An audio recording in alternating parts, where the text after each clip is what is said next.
p.m. We are going to call this Education Committee meeting to order. At this time, I'm going to ask Counselor Callison to offer the invocation. Father, I thank you, dear God, for another opportunity and privilege to call upon your name in prayer. I thank you for each and every one of these individuals, dear God, that's come here today, dear Lord, to take care of the Cherokee Nation's business. Be with us, lead us, guide us, and direct us, and help us, dear God, in our decisions, that they be as you would have them to be. Forgive us of our sins, watch over us, be with those who request and need prayers, and in the end, dear Lord, please bless the Cherokee Nation. In Jesus' name we pray. Amen. Amen. All right, Wadon, Counselor Callison. At this time, Shelley, will you please perform the roll call? Yes, ma'am. Condessa Teehee. Ani. Danny Callison. Here. Sasha Black Fox Qualls. Here. Julia Coates. Joe Deere. Mike Dobbins. Here. Kevin Easley. Here. Lisa Hall. Here. Johnny Kidwell. Darrell Legg. Here. Kendra McGady. Here. Dora Petskowski. Here. Cody Poindexter. Joshua Sam. Here. Mike Shambaugh. Melvina Shotpouch. E.O. Smith. Here. We have a quorum. All right, thank you very much, Shelley. We appreciate that. At this time, the floor is open for a motion to approve the minutes from February 10th, 2025. Okay, we have a motion and a second. All in favor? Aye. Any in opposition? Okay, motion passes. At this time, we will now start with our monthly reports, our reports. First up, we will have Executive Director Diane Kelly.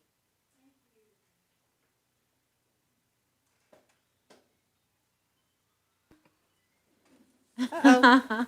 Somebody's calling EO.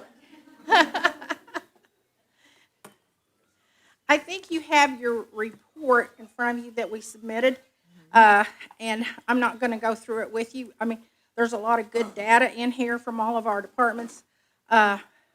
There is one thing about Job Corps I need to share with you.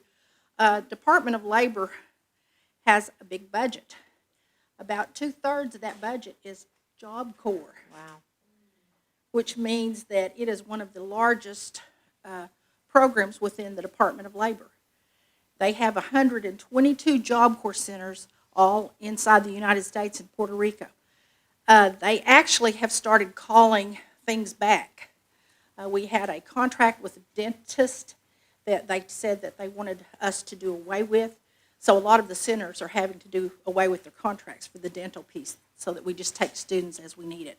So we don't have a full-time dentist on the center anymore. One of our programs, which is substance abuse, alcoholism, TEEP counselor, who also does a smoking cessation, those hours have been reduced. And we've had some health people that they've asked us to rearrange. So we're doing that. That's where I was at this morning because we got this notification about a week or so ago. So we're working on that. This is nothing new. The Department of Labor does this just about every time that there is a turnover with administrations. And I'm going to share some information with you here in just a few minutes on the employment training side of it. But I just wanted to share with you, so if somebody has indicated that their hours got cut back, we're working. We met with the national office today, and we also met with regional. And we're putting something together in writing because we're trying to preserve those positions in other areas there at the center. Because we do have some teaching positions, a CNA, and then we have another CNA program too. So we're trying to work on that. So I just wanted to share that with you in case anybody comes to you, because the notifications come out within the Department of Labor. We only got them just recently. But all the centers are having to do this, not just us. So I wanted to share that with you.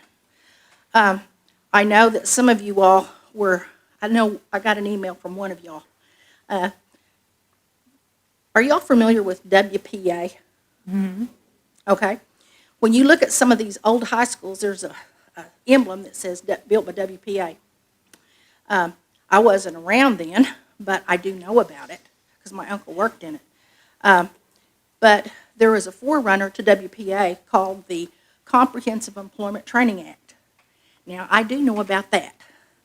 It's called CETA. And that lady right there was one of my counselors, Melvina Shotpouch. And it was signed into law in 1973. And it ran up through 1982. And then following that, we got a different president. It seems like every time you change from a Republican to a Democrat, from a Democrat to Republican, sometimes they will go in there and change the names and titles on these programs. They're basically the same, but they're just a little bit slanted. Then there's what we call JTPA. In fact, they used to tease me because when I had my kids, my oldest kid, they called her Baby Sita, and they called my son Baby Jetpa because he was born during that time. But it was signed into law in 1982 and took effect in 1983. Then there was what we call WIA, Workforce Investment Act, and that was signed into law in 1998 and went to 2000. Then there's WIOA, which was signed into law in July of 2014, and it's still in effect. Then, 33 years ago, in 1992, there was a program that came into effect, just like what we call self-governance in the BIA and self-governance over in IHS, and it's called the Indian Employment Training and Related Services Demonstration Act of 1992.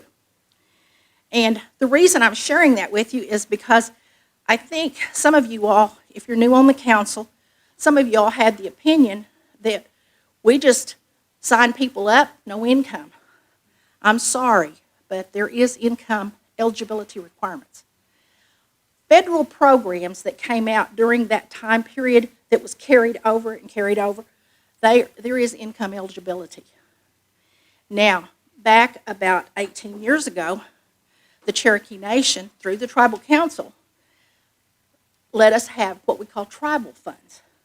Those tribal funds were giving us flexibility and where we didn't actually have to apply for the income, because we had a lot of tribal members that had children that wanted to participate, but they didn't meet the income eligibility. We still have some tribal dollars today. When ARPA came along, prior to that, there was what they call economic stimulus. And we had economic stimulus dollars back several years back, and there was no income on that. Then here comes the CARES Act, and here comes ARPA. No income. And we had this money that we had to get spent. Well, what we do is we don't go out here and advertise. We've got TANF money, we've got JTPA money, we've got Public Law 102477. We don't tell that.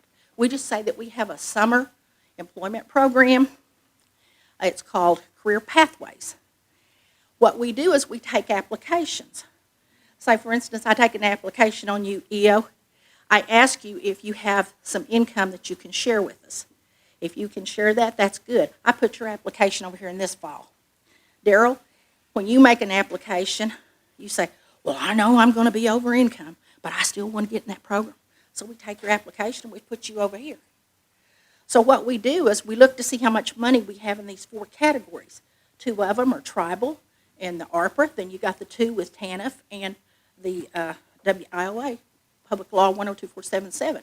What we do is we take our Department of Labor money and it goes over here to Public Law 102477 at the Bureau, and that's passed through from employment training over here to the Bureau through 102477. So those are income. So that's why we asked that.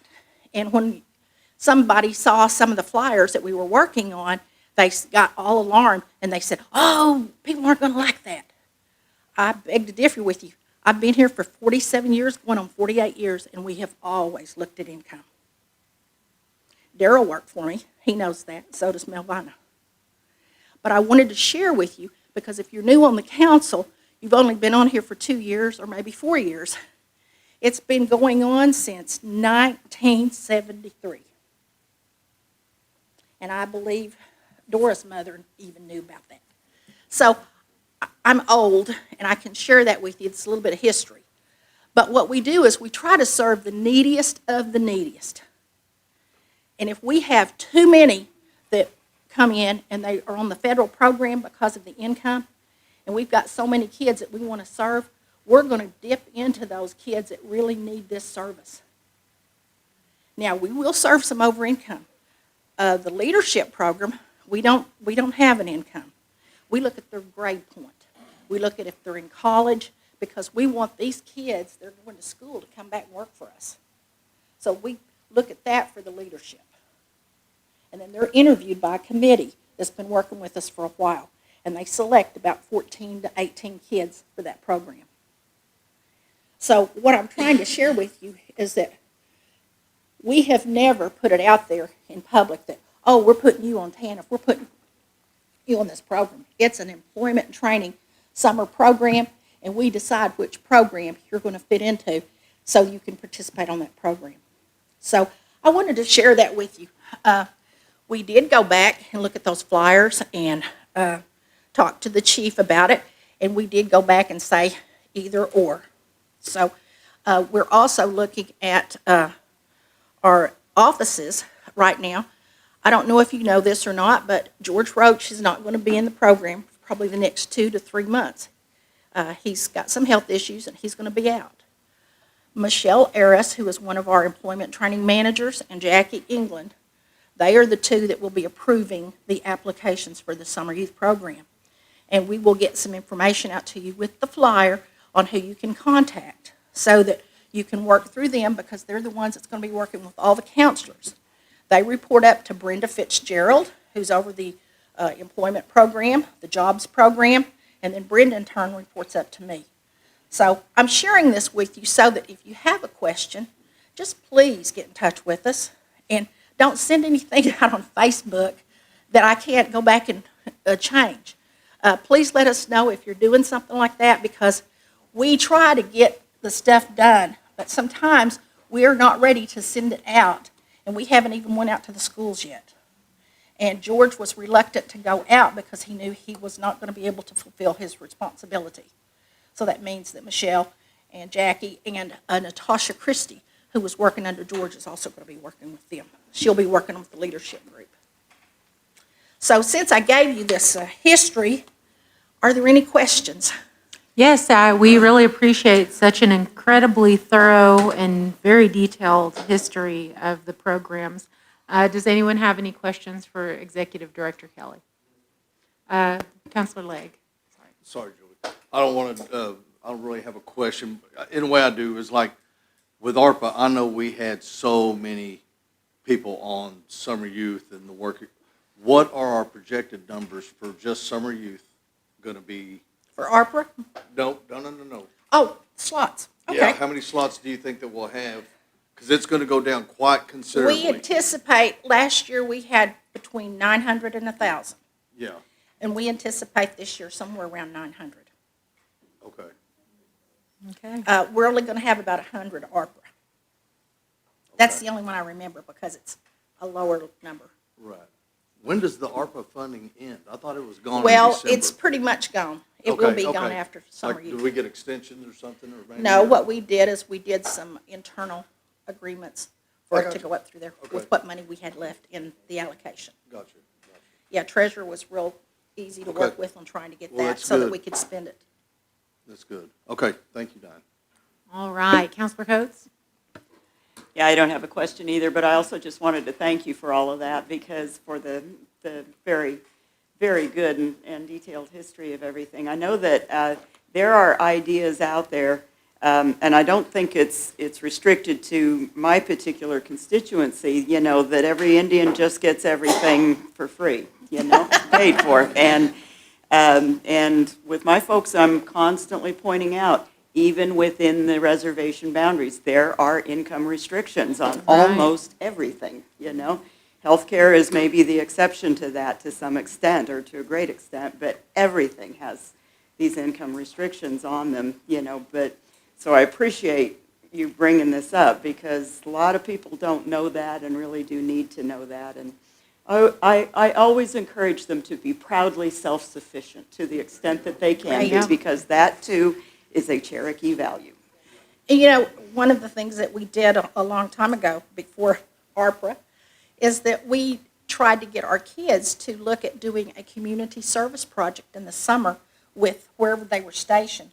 And if they were at a place where there was like 3 or 4 of the kids, they worked with the supervisor, and supervisor came up with the materials, and it might have been just a flower garden, And if you go down to Salisaw, that gazebo that you see sitting over there by the railroad, that was one of the community projects that the kids did one summer.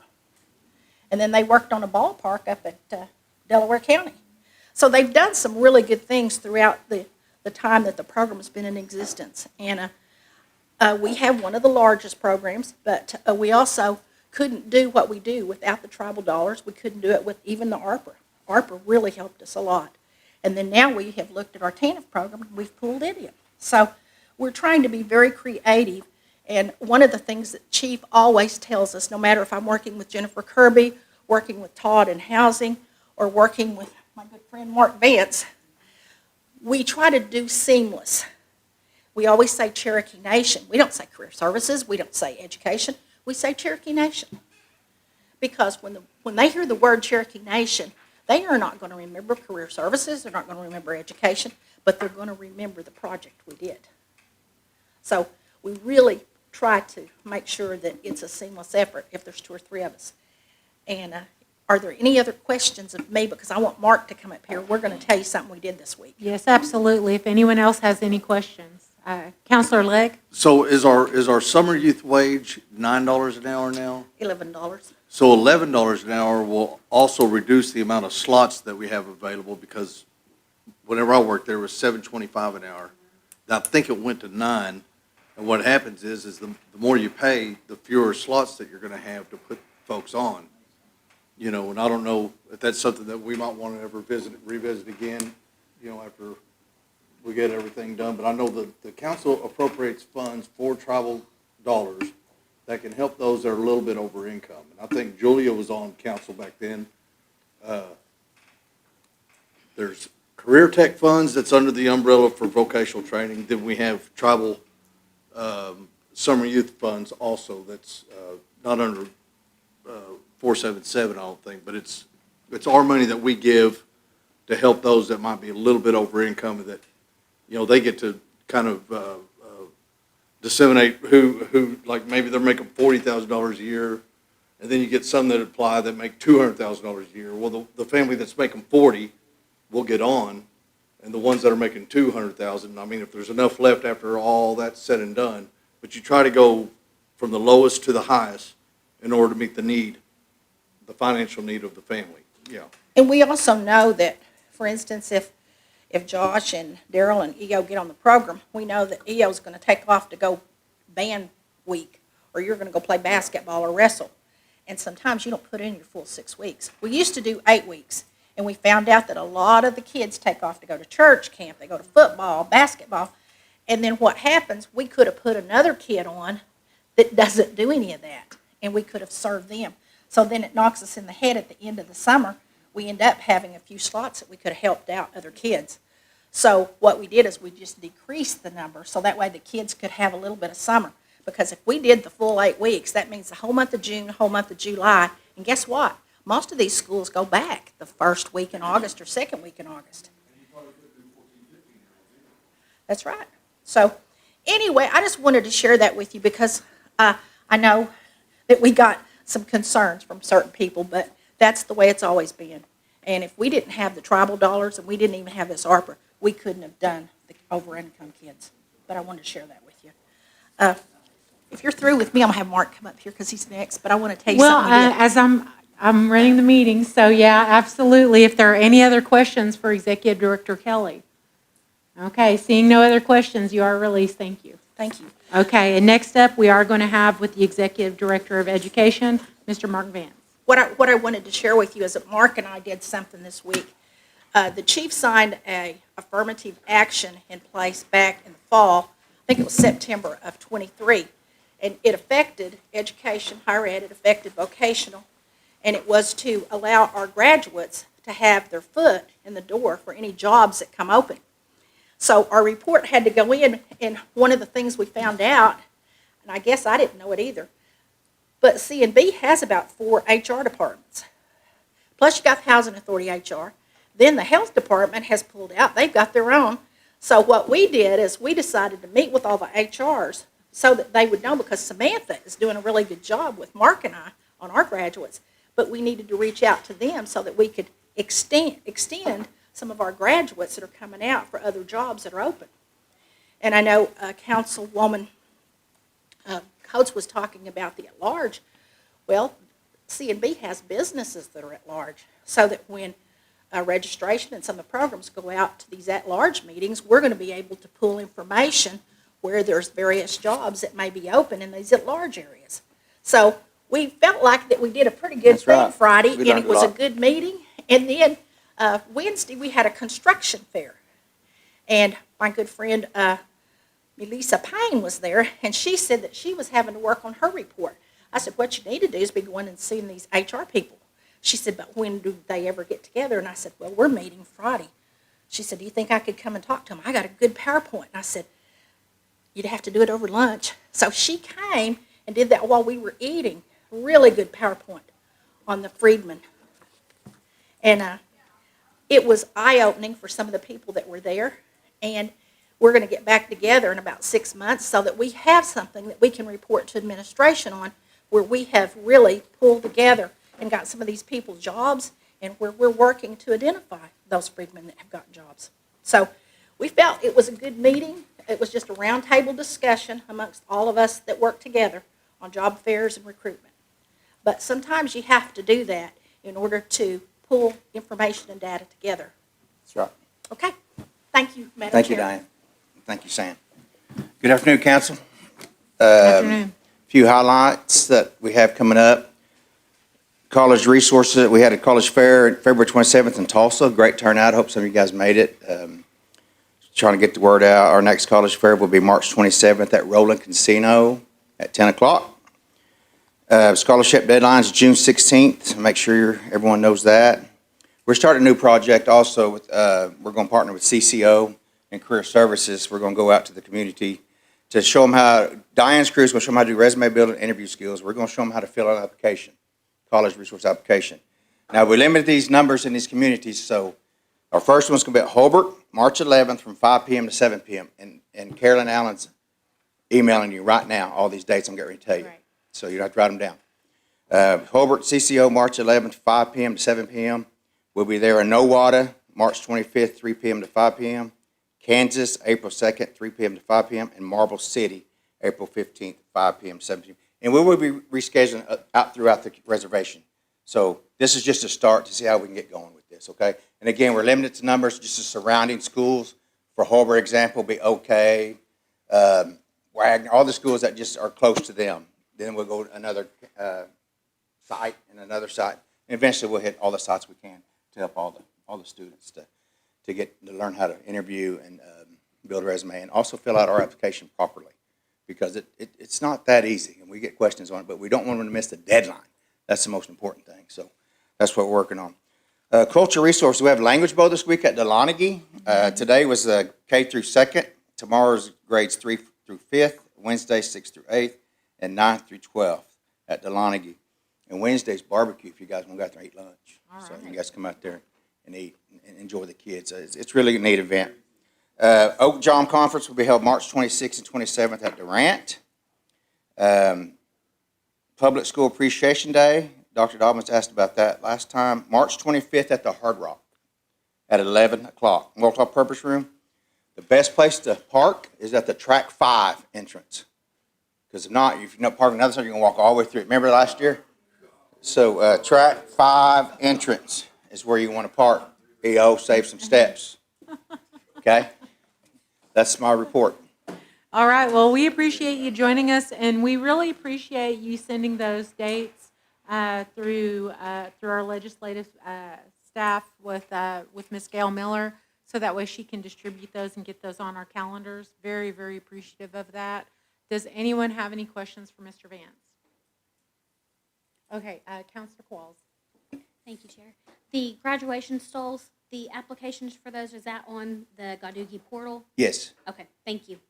All right, great. Any other questions? Okay, see no other questions. Thank you for joining us this afternoon. Thank you, guys. All right, and next up, Ms. Verna Thompson is busy with the Head Start audit. So in her place, we are going to have Mr. Aaron Emberton.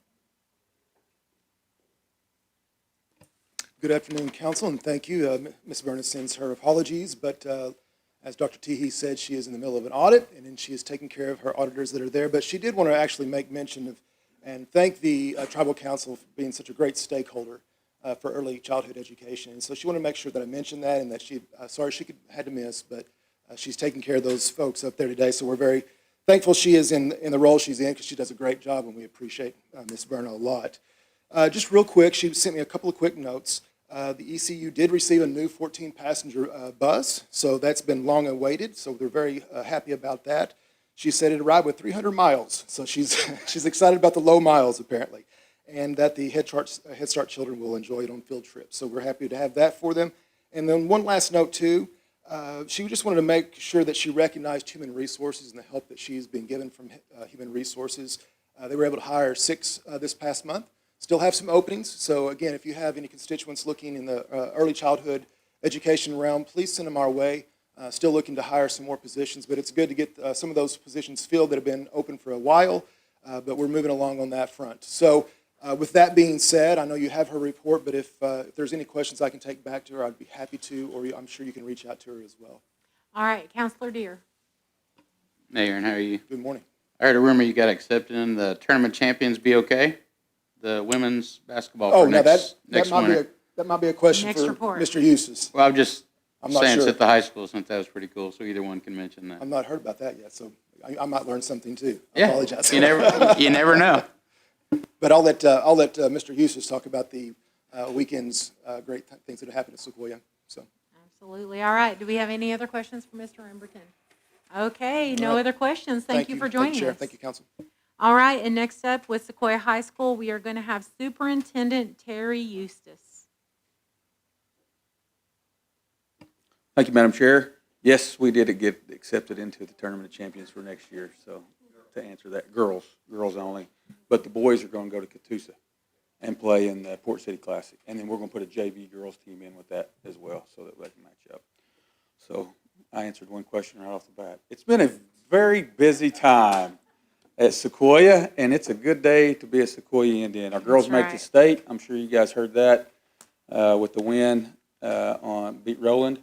We avenged the loss, our last loss at the end of the year, and so we will be playing Thursday night, 7:30 at the Big House. We went down for a meeting yesterday, got all the information. So playing at 7:30, they put Sequoia on 7:30, I believe, so they can pack the house. Yeah. We plan on having a fan bus. I want to put that information out later on, and then students as well. And so it'll be first come, first serve on that. We'll ask for a donation, little donation or something, so we can go down there. And then be the same thing on Friday. We hope that we can keep winning and going out. So it's an exciting time. We're excited. I had a meeting with my youth move group, young ladies. Sandra Lambert's over that, and I sat in on one of their meetings, and that's a pretty cool group. Those girls are doing awesome things and planning all kinds of events, all kinds of things throughout the year. And what I found out about the youth move group is there's 60 groups in the United States. There's only 2 in Oklahoma, and we are one of the only high schools. Wow. So there's one in Tulsa, but it's a college age. So these kids are getting great experience, and we got good leaders already stepping up, doing all kinds of cool events for our kids, suicide awareness, all kinds of good stuff. So excited about that. We had 4 powerlifters make junior high state for Thursday, and then 4 made it to the high school, which will be on Saturday, and that's in El Reno. We had 16 archers make nationals. That's in April. I think we're trying to decide if we're going to Kentucky, or last year they went to Utah, so we're trying to figure that out. They get a choice, I believe. So we're trying to get all that information as well and take care of some stuff with the archery team. Get them, make sure they got jerseys and all look alike and all that kind of stuff. We had some issues come up there, but we'll take care of that. Getting ready for graduation, getting ready for spring sports. So we got powerlifting Thursday, Saturday. We have baseball today. We're playing at home, Kellyville at 5:30. If we'll come out and watch them, it's our opening day. It's a district game, so we go to Kellyville tomorrow, and then we're supposed to play Roland on Friday, but Roland's boys and girls made it to the state tournament, so we may cancel that game. We also have a track meet on Friday. So it's stuff, golf going tomorrow, so it's here. Spring, spring and winter sports are meshing right now before spring break. So when spring break hits, I'm going to go just pass out somewhere, get rejuvenated, and then be ready for the spring. So we're excited about all the good stuff that's going on at Sequoia. I can't thank you guys enough for the support. Regionals was a huge success. Got nothing but compliments. I told them, send that to the OSSA so we can keep hosting regionals, and we'll take care of you. And then we go to hospitality rooms, and they can't hold a candle to what Rita does at our hospitality. Also want to thank you for approving Ms. Cheryl Roundtree as a board member. She's an educator. She has kids at heart, in her heart, big time. So thank you for approving that. And then, of course, getting Rita approved. I've got a good board that I work with, and then a good tribal council, good administration, chief and deputy chief, and my education admin people. I had people ask me yesterday, hey, how are you liking it, Terry? And I said, I really don't know what I did to deserve the good stuff that's happening to me, because it's a good place. Good place, and I'm really enjoying it. So if you have any questions for me, you can always call me. If there's anything pops up, we'll take care of it. Awesome. And I think that you probably have new student applications out now Yes, and new returning student applications. Yep, we had 8th grade day last week, had 352 kids show up for 90 spots. Right, So, right. yeah. Well, and also as a reminder, if you get contacted by a parent with an issue that they're facing, maybe their child has been waitlisted or something, we would refer that right back to the school, because you Thank guys you. have mechanisms to Yes. handle that, right? So our leadership team is going to go through them first. They'll just make the decision, and then any appeals or anything else would go back to the administration to see.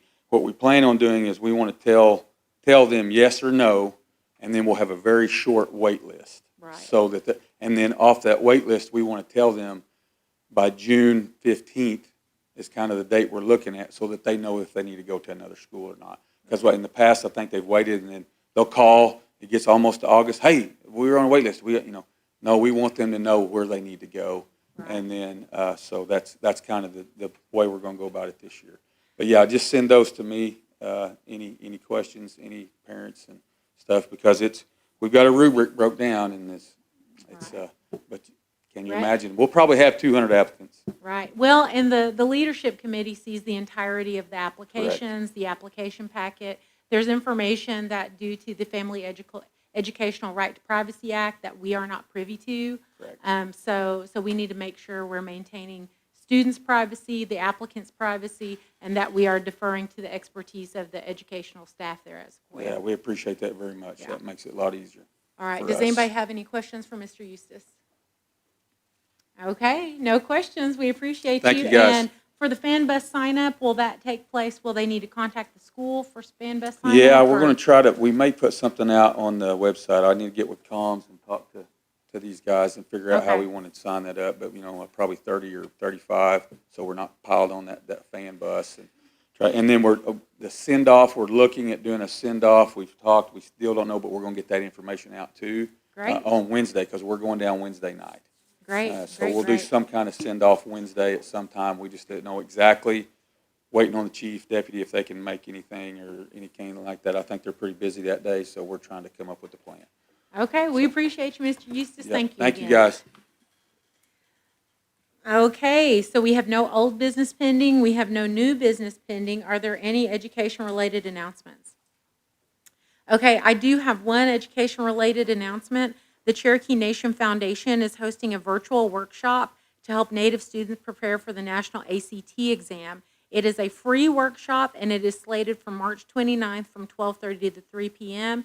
And the deadline to register is March 26th, and you can access that information by visiting the Cherokee Nation Foundation website at CherokeeNationFoundation.org. The floor is open for a motion to adjourn. Okay, motion and a second. All in favor? All right, motion passes.